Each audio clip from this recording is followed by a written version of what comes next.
Most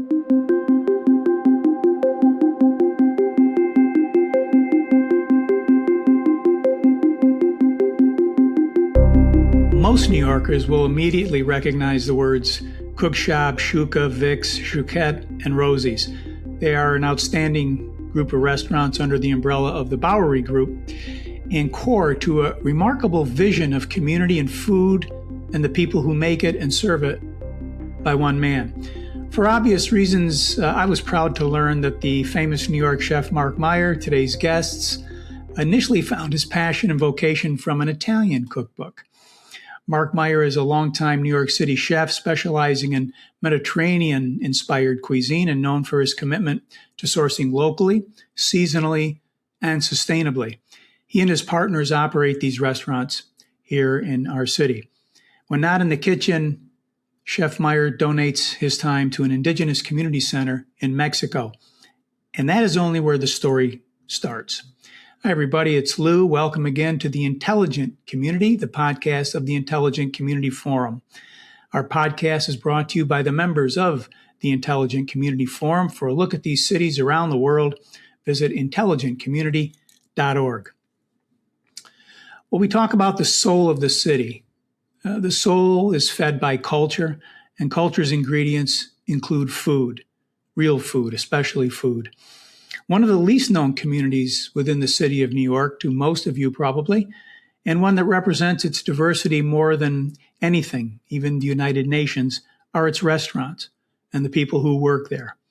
And perhaps more than any guest we have had, Chef Meyer took a deep, honest dive into the soul of his city and his community of staff and workers, which enable him to fulfill his culinary vision. The result is a much-needed book, as I mentioned to him yesterday, one that I've been waiting 47 years to read, Voices from the Kitchen, Personal Narratives from New York's Immigrant Restaurant Workers. In the book, we have 27 narratives, histories of people we hear too little from, as I say, all of them contributors who came to New York from other parts of the world, whether they be from Mexico, Bangladesh, Ivory Coast, and beyond. And they found their foothold in the restaurant industry, which is an area we want to talk about. Marc patiently listened and recorded their stories and offered them to us as individual narratives. Now, while he may shy away from my opinion here, the real story, I think, is Marc Meyer himself. Since his 5 Points restaurant in, I think, 1999, he has obviously become a success and one of the toughest businesses to be successful at, and has grown to become an important anchor in his community and beyond. And now he is a voice, I think, for the new epic of immigration. For the purposes of the Intelligent Community Forum and our mission, his food and his observations help us understand why the technology overlay and economic development accelerator of many of our cities, which are so adept at really doing those things now, are really in service of the people that he talked to and edits, their children and their dreams as they talk about, and as they live in a new place that they call home. If you read the book, and I really encourage you to do it, you can nearly feel and taste their aspirations and traumas. I could go on, but I think I need to talk to him. Marc Meyer, welcome to the Intelligent Community interview. Lou, thank you for having me. It's an honor. Well, it's an honor for us to have you, and we really appreciate it. Let me start probably at the beginning. What brought you to the realization that you wanted to look deeper at your employees' lives and develop this narrative about their complete histories and dreams, which you get in the book? In many ways, I think I've been asked similar questions, and of course, it always provokes a different thought. And honestly, I hadn't considered it in this sort of with any kind of momentous intent or life-changing thing. I just thought, I'm looking at this great food. I go to the green market. I look at what's going on, what's being served. I can't conceive of a cookbook in any way. Why? There's something here. There's something that I'm missing in being able to have these restaurants and do the work that I do. And I guess maybe a day before, I had seen some guy climb out of the hood after scrubbing the exhaust and grease out, and it kind of, it occurred to me, I wouldn't have this without these people from all over the world that have worked for me and work for me currently. So the beauty of photography in a cookbook, or being able to retile a wall, or clean things, or have somebody come in overnight, I wouldn't have this without these various people. And what could I do? And I thought, well, let me interview them. Let me hear their story. And even after I was 6 or 7 interviews in, I didn't really know what to do. I felt compelled to continue. Yeah. And so you had this compulsion to continue to hear their stories. And as I read it just, and you describe this now, it just seemed to me that these rather invisible people, as I guess we both can agree, for most New Yorkers, for most people, became very visible. They became three-dimensional. They became contributors now to the community, and they became, part of the pastiche, part of what we live with and live around. And there was this I think it was a quiet celebration. But to follow up on what you just said, Marc, why don't you tell us, what is your vision of food, and how have these 27 people actually contributed to it? Because I pick up the sense of collaboration through the book. Those are such challenging questions, Lou.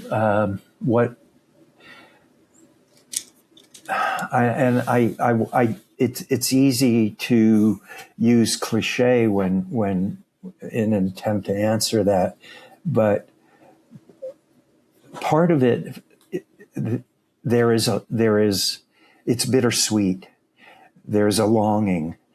There is a desire for me personally to have a connection to food that I didn't grow up with. There's a desire to establish meaning in what goes on the plate and how I source things, and my relationship to the people who grow and produce the food that I have. Am I answering your question? I feel like I'm off track. No, answering it perfectly. You said something, and I don't recall where. Maybe it was a conversation you and I had, but you talked about the sort of the visceral response you have to seeing a stew and to meats in a plate. That sort of a rustic sense, but it's very visceral. It's almost like you're looking at a Raphael or a Michelangelo. But you describe it as this physical experience. Is that part of it? Because when I look at your restaurants, when I look at the dishes, when I read about Carla, the Dominican who makes rice at Shuka the way her dad taught her, right? I get that. Is that accurate? Well, there has to be. Again, I don't want to be trite. There has to be history. There has to be relationship. There has to be family. There has to be things that are meaningfully passed down. There has to be a relationship that goes from generation to generation. This is what carries meaning and context to being a cook. And I think this is where I felt slipped up in always making it, knowing that it couldn't be just about me, and it couldn't be just about my ego, and it couldn't be about the notoriety or even the limited fame that comes to me. There had to be there is something more for me in my relationship to food and my relationship to my customers and what ends up on the plate. That has to do with hospitality. That has to do with, again, my relationship with the people that work in the restaurants. And you were telling, so again, as I'm listening to it, you're telling us a parallel story. I just as a sort of a trite example, I remember the first time I had Korean food. And it was such a unique experience, and I was seeking it. It immediately resonated with me, and then you begin to generate deeper and deeper interest. Now, my wife happens to be Korean, but I didn't marry her because of the food. But she does make a good dinjong jjigae. I love Korean food. Yeah, but there was that, but there's also, as I say, a parallel track. It seemed that a lot of this for you was also a journey of self-discovery. And again, I'm not trying to be trite, but it's what you do, and it's what you've thrown your heart and soul into. And now you've gone to this next level and listened to these stories. And then there's something you're probably not even conscious of, which I want to talk about a little later, Mark, which is I think you're telling a story about the current era in New York's immigration history, which I'm sure you weren't conscious of, or maybe you were. But at what point did you realize that as these stories took shape, that you were being Studs Terkel, that you were being Svetlana Alexievich, that something was happening? Well, that's a long question, those I know. were people that I admired and I read, but that's getting grandiose to put me in the same breath. You're talking about Studs Terkel, who had a radio show and remember that, had the heart and soul of Chicago and working class people. And then you're talking about a Nobel Prize winner. So I think that's verbose. Well, they want to cook like you, That's, I think it's hard. I'm flattered, but also again, it seems it was a very simple thought process for me to take this approach. That's all. I know I'm stumbling over my words here, but it was just so ironic that the thought occurred to me, and that these voices needed to be told. They were part of my success. They were part of everybody's success who has a restaurant in New York and probably in the United States. Right. And that's what makes this time that we're in even more poignant, I think, because of the circumstances. Whoever you are, whatever type of business that you have, and that's what makes it even more bittersweet and ironic and tragic. We overlook what causes people to want to leave home and country and language and family. People don't just decide one day to climb into the belly of a tanker truck to find their way across the border or trek through the desert or anything like that. That's what would compel you or me to have to do something of that sort, or many of the people that we know. Exactly. to leave home is probably the most difficult thing to do, right? Because we say at the end of our sign off here, there really is no place like home. And as you say, it is incredibly difficult. And, the people you write about and edit here all allude to it. Vic goes back home, right? And he's always nurturing his family back home. So home never leaves them, but it manifests itself. But in that case, also you have somebody who raised two children, who have advanced degrees in education, who contribute to this society. Exactly. Yeah. We're in many of the cases with these individuals, we're on a second generation of individuals who look upon themselves as New Yorkers and take that kind of approach to their lives and what they need to do. Exactly. So, and again, I think we overlook that. And again, I'm sure it's overlooked in other cities as well. But the degree to which the people that you write about absolutely have bought into the New York experience, right? To this home as well. They're very proud of that. They're very proud of the work that they do in your restaurants. And I don't think we're proud enough of what we've been able to attract here. When last time we were talking, I said, in my building, we've got millions of people delivering food, right? They're coming in, they're working through all kinds of weather. They're from Senegal, they're from, you name it, right? All the places that you can think of. And yet people here will cut ahead of them to keep them off a crowded elevator so that they can get back up to their apartments. And I was telling a friend, let people go, let the workers go. They're working. They're providing a service to you, right? Just a little thing like that. And your book kind of brings that home, that level of respect for the people that are painting the new canvas that is America. And Mark, that's what makes this even. Yep.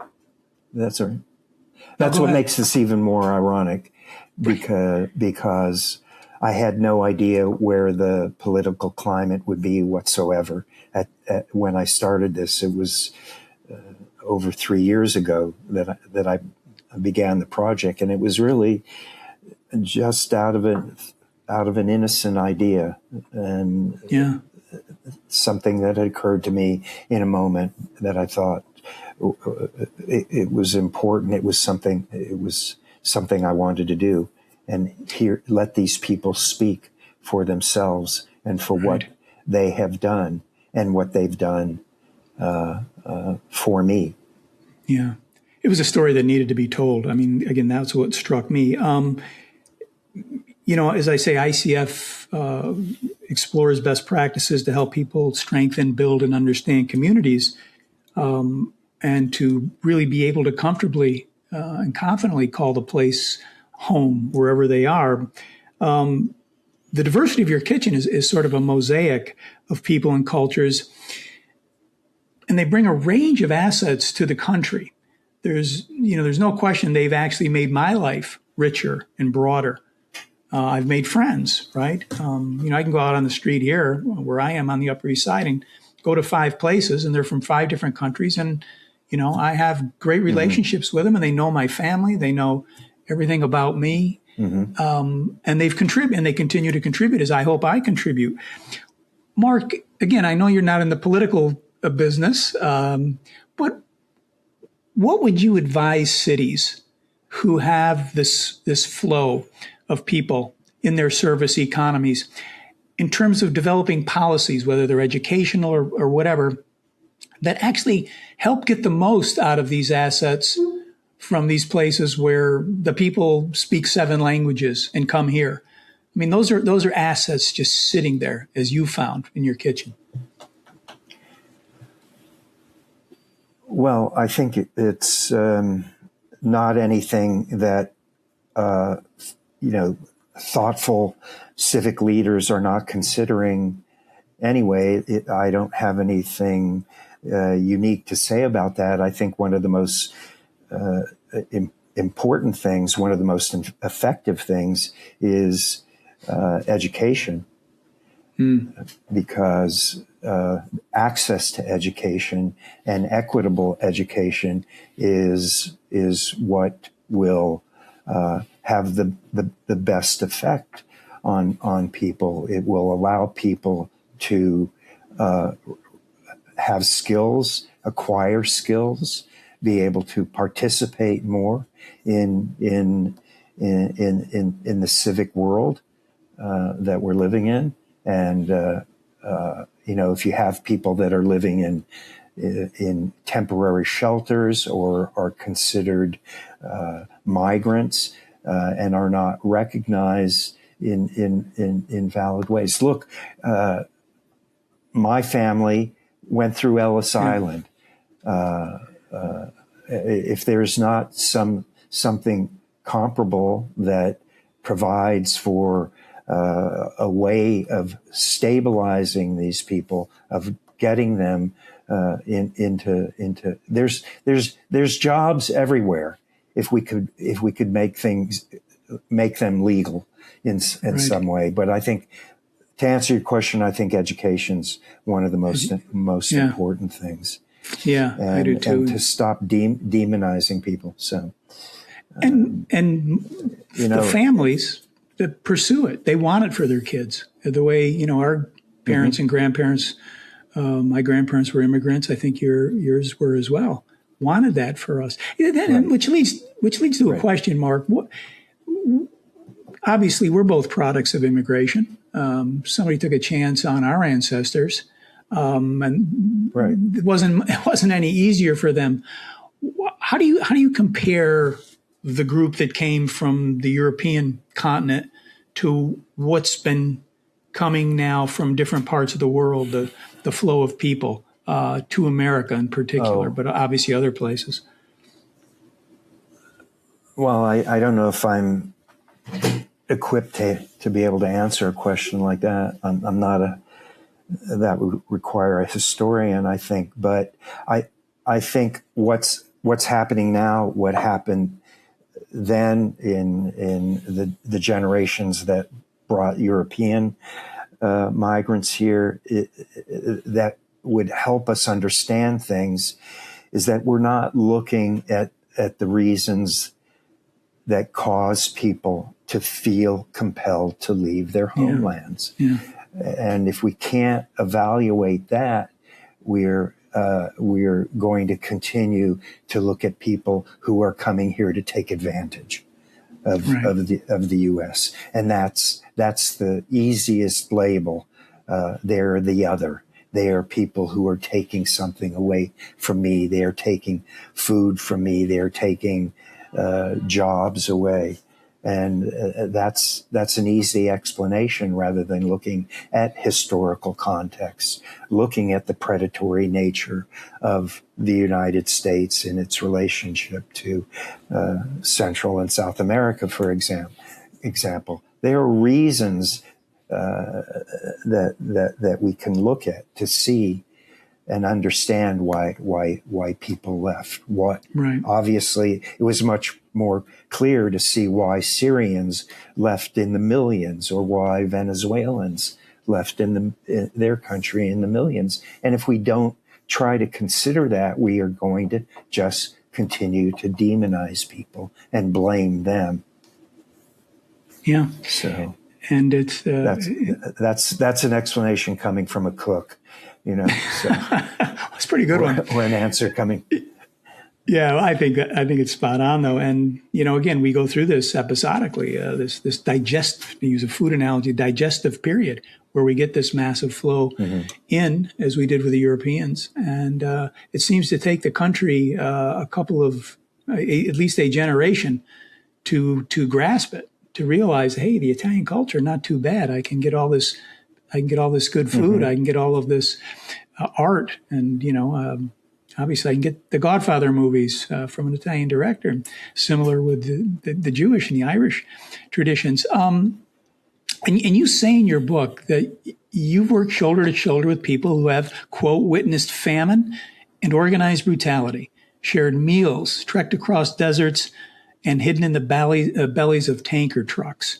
So to not understand that, to not, be sensitive to that is really to miss the human being that's out there in front of you.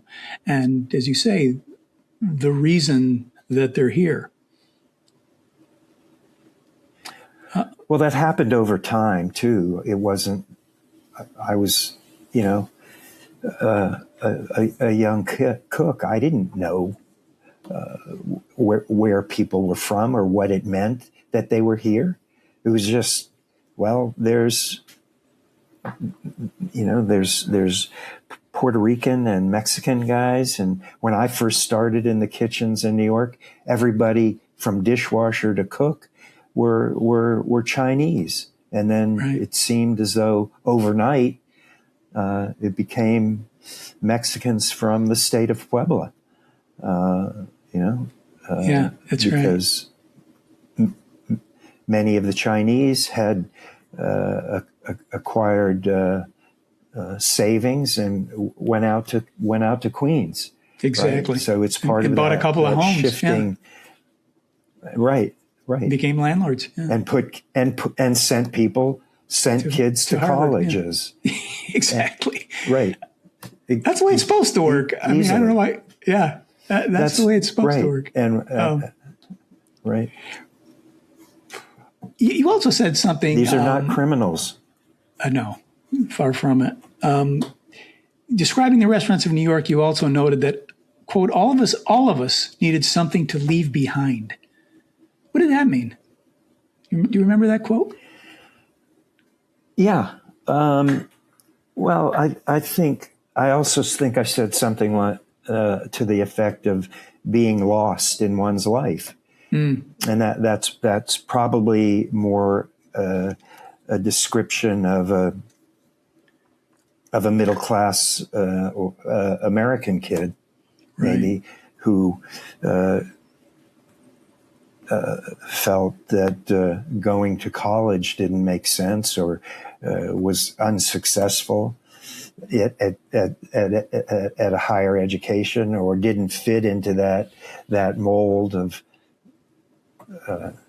academics, and so where do I land? What do I do? Well, as a last resort, I'll be a busboy or I'll work in the kitchen or something of that sort. So, and you did that, right? And so in very different ways, we were seeking something. We were seeking a way to find a place to land, and the kitchen, especially in New York, was more of this universal home where everybody fit in one way or another, whether awkwardly or not. We found a place. It was something that you could do just because you had two hands and two legs, and you could follow instructions and do it this way and clean it this way, and that's how you started off, rather than having a degree or something of that sort.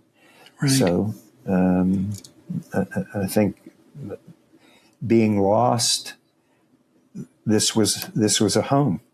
Kitchens were the home. Yeah. Kitchens were the place that would nurture you, regardless of who you are or who you were. Yeah, and you just defined the soul of the restaurant community. I mean, that's you found a home there. I have to ask you, though, because I would never be forgiven if I didn't. What was it about that Italian cookbook that got you literally now gave you the inspiration? Because you've said that. I'm not making that up. Oh, well, it's Marcella Hazan. Yeah.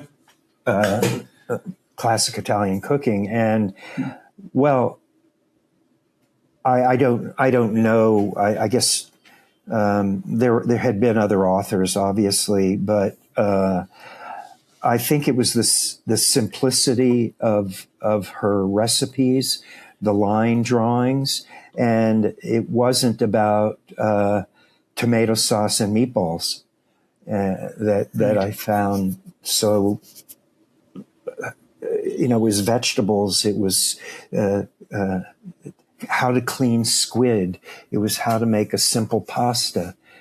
It was pastas with 2 ingredients or 3 ingredients, which to me was the heart and soul of what Italian food is really. And I sort of mourn that in a way that Italian food has been turned into some sort of haute cuisine.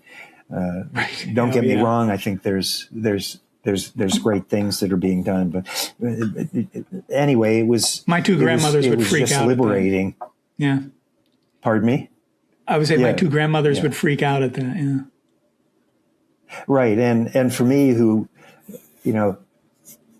didn't have that sort of relationship with this fictitious goddess like woman in the kitchen. I felt that I could imagine her to be my grandmother that I never had, the Italian grandmother that I never had. Right. Well, so. You've definitely got a muse, and there's an Italian in her somewhere, and that's again that was the inspiration, as you describe it, and the rest, of course, was the hard work and development that goes into what you do with the Bowery Group. But you also are, again, this is not a book of fiction. This is a work of stories, of narratives, of real people living here, right now. Right. You've got some really interesting people, because a lot of them continue to, as you say, build to the ladder of success, starting with the community of the restaurant. There's Angel V, an openly gay dissident lawyer from Venezuela who survived 2 kidnappings before coming here. Right. A kid named Islam from Bangladesh who worked as a runner and expediter, and now is building his own mosque out in Queens, out in Jamaica. And then I mentioned Carla, your Dominican sous chef, who still makes rice the way your dad taught her. So they've grown. They grow with you. They've grown and developed as well. This is another part of the immigrant story. Yes. Not always, yeah. And I have to mention Anna Marie. I think she's one of the last contributors, who is now one of my business partners in the restaurant. But the reason I bring her up is I always think of the story that she told and the way she conveyed it. It was as though she was telling, she was recalling a dream. The way the life was in rural Western Ireland, it just was so. It was so touching and moving, because of these almost lone figures who came together in this small village. It's nothing I've known about or will know about or will understand, and the way she talked about her life in rural Ireland, it sticks with me. Yeah, I think it would stick with somebody who reads it. I would hope too. Yeah, sure would. So it wasn't just about longing or the need to leave or anything of that sort necessarily. And I mean, there were, because it was a way of life that was ending. I also think about that part of Ireland. People stopped making thatched roofs and things of that sort. But it's just an insight into another way of life too. Which again is also what comes about. Which seems to motivate you. I mean, there is that sort of little boy fantasy who wants to go around the world and food has been, the vehicle that gets you there. I get that with you. There's also, and you also go to places. I think you went to Mexico, to these communities, to also see where some of your folks came from, right? Some of the workers. Well, yes, there were several times where I was invited to go and meet family and be a part of family reunions, and a small town of about maybe 100 people where a barbacoa was done, a big pit in the ground, and animals were killed in front of me and wrapped in banana leaves, and the blood was mixed with rice and herbs and put in the stomach and cooked in that pit as well. Right. So yeah, I was very fortunate. Yeah. And I think what that says too is, with all the contributors, there was a level of comfort that they had in talking to me. Yeah, and obviously. I don't think I would have gotten stories told in the way that they were if people felt that they were obligated because I was the owner of the restaurant. Right. That wasn't the nature of the relationship in the way that these interviews were conducted, or in the way they imparted their feelings about things. Yeah, and they all have dreams. You would almost want to redefine the classic American dream to say, again, in this new epic, there's still dreaming here, but they're dreaming about other things. Was there a through line in the dreams that they had, the aspirations? Obviously, the family, they're taking care of their family was at or near the top. What else was there? Well, I think health, I think safety, I think to be able to educate themselves, I think to be able to grow, to be able to advance in positions in some cases. I think to be able to support family in the places that they came from. I think those were part of the dreams. Yeah. And I think to establish relationships where they are. Right. And I'm guessing that at least a few of them want to be the next Marc Meyer, want to be like Marc. You're a role model. Well, there are a couple of them that are very proud of what they've been able to achieve. I'm flattered by it, but they say that because of the opportunity they had to work with me. Yes. Yeah. In some cases, yes. Marc, as we get closer to the end, I mean, again, I don't want to veer into national politics because that's not what we're all about at ICF. We're about building the local strength, reinventing democracy at the local level, and doing exactly the kind of thing you're doing. But you have a unique vantage point. How would you describe the current era of immigration in the United States?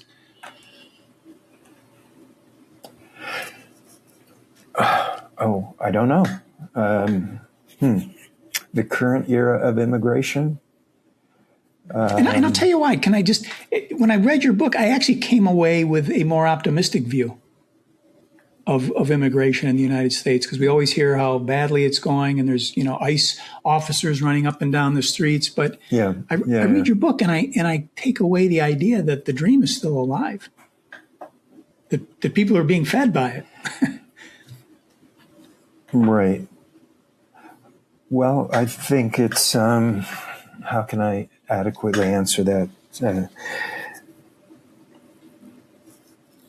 I think still the United States holds some very meaningful promise to people throughout the world, despite what we are becoming, unfortunately. Yeah. I don't know if I can adequately answer that question, really. Well, I think you have. The question we have always is, when things become dysfunctional, at the higher levels, it goes back to the community to respond. And the response. Right. Well, I think New York is very involved, from what I can understand, in looking at people who, how to shelter people, how to provide the means for people to transition from being an asylum seeker or an immigrant without legal status, looking at how to provide the means to educate children, to support people, so that there are ways that they can again transition into a regular life. I think I don't know what it's like in other parts of the country, but I think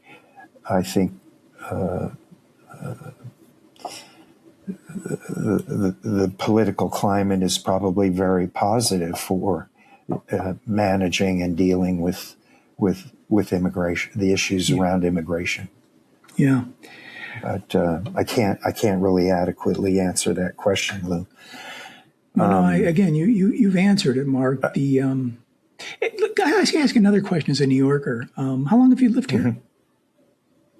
How long have you lived in New York? Most of my life. I was born in Long Island.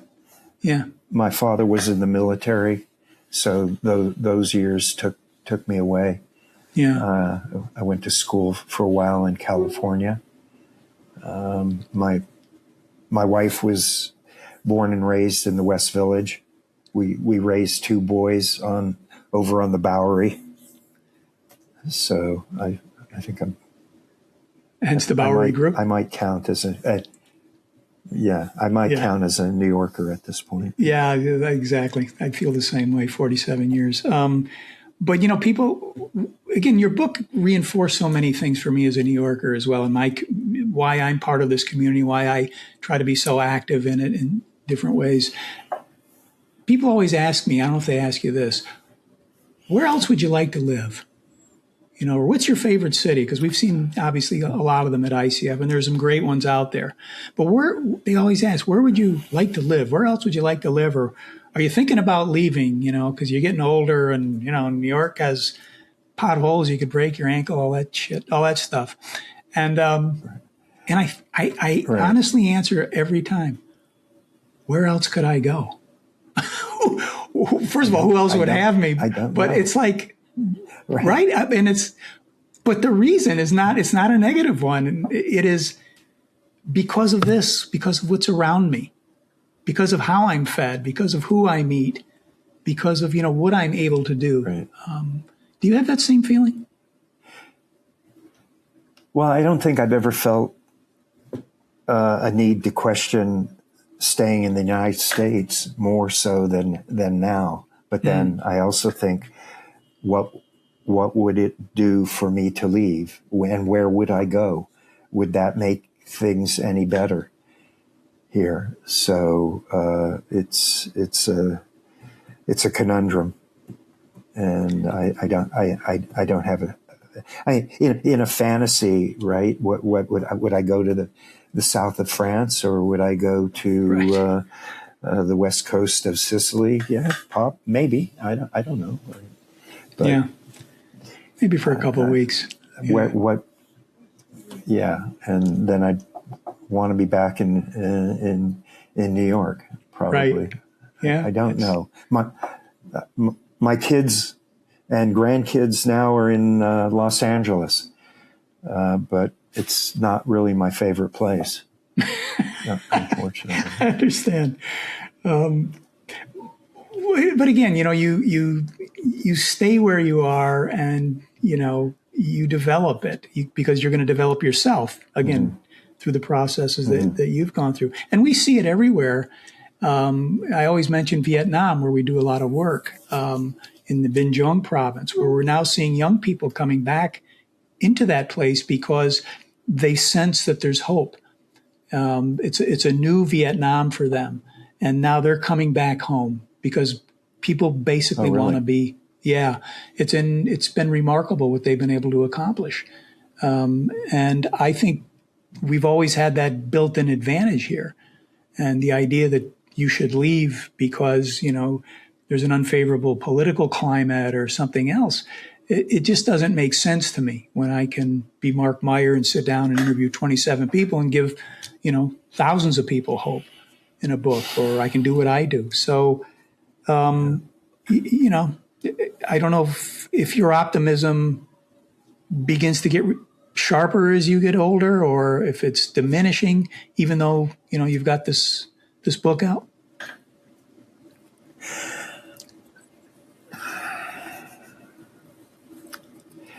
Well, I don't want to be trite and just say you have to hope, but I guess I want to believe that I can, in some way or another, make a difference at least. Yeah. Even if things are as broken as they are. Yep. Let me put it that way. And you have. You have. You absolutely have. So is that being hopeful? I don't know. I think it's important to persist. Exactly. And I don't want to be. I think. I don't know how do you be? How is one realistic in the way they approach and look at the circumstances that one faces? I'm not. I don't have an answer. No, but you keep feeding people great food, genuine food, and I think that's important. Speaking of which, your latest restaurant, Rosie's, is a Mexican restaurant. How is that going? Oh, that's good. My latest restaurant is Shuka. Oh, yeah, Shuka. Actually, on 9th Ave. I've not been there. Okay. Right, that's the newest. Rosie's has been around for a bit, and I love the restaurant. I'm so inspired by the way that the way Mexicans use their ingredients and cook, and their relationship to food. It's right. Really, it keeps me going back. Yeah, and again, it's very different than what we've seen 20 years ago in terms of Mexican food. And again, thanks to in New York. In New York, yeah. Yeah. Of course. Well, listen, Mark. There's a lot to be thankful for, right? Well, yes, and this book is among them. Voices from the Kitchen: Personal Narratives from New York's Immigrant Restaurant Workers. It's a terrific read, and as I say, it's quite inspiring. So you can get it. Beacon Press publishes it, and Marc Meyer edited it. And as Jeffrey Hinton, the father of AI, says, the role of immigrants at universities is essential. Well, guess what?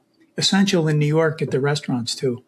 And so the story of why they're essential, I think, is in this book. And Marc Meyer is the man who tells their story with his voice. Mark, thanks so much. Thank you. No, I really appreciate the opportunity. And it's fantastic that you've allowed me to be a part of this. Thanks. Well, we appreciate the time, and I'll hopefully see you at Shuka. Okay. And just so you know, and Mark, you can contradict this if it's not true, but I believe the proceeds from the book go to the people who were interviewed, and they each own their rights to their own narrative. Right. No, I don't make any money on this, and there's if the sales increase, more is distributed 27 different ways. That was the whole idea in the beginning. Yeah. Another reason to buy the book. I'm Lou Zacharilla for The Intelligent Community. Again, thanking Marc Meyer for being our guest. and Ari Yates for being our producer. In the meantime, remember, there really is no place like home. Take care.